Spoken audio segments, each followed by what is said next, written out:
Tensions escalated in Yatta, Machakos County after a section of teachers staged a demonstration demanding the dissolution of the Kenya National Union of Teachers Yatta branch office and immediate fresh elections for officials. The teachers who gathered outside the branch offices accused the branch executive secretary Kasimba Ngui of holding office unlawfully and benefiting from union funds despite allegedly no longer being eligible for membership under the union's constitution. At the center of the dispute is the interpretation of the union's membership requirements.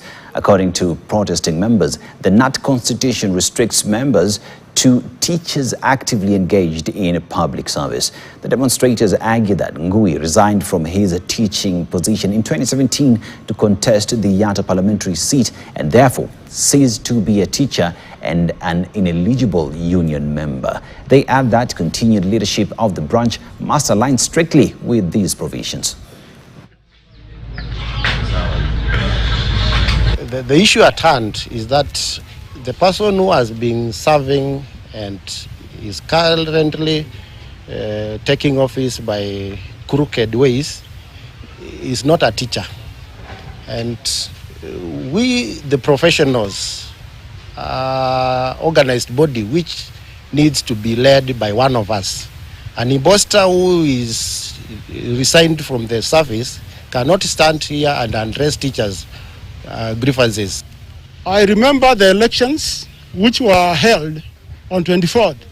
The teachers were not satisfied with the way they were conducted because one of the candidates who was to be the executive secretary was denied to vie for the post. So what we have come here, we want to demand our office because it is our 2% which pays for that office.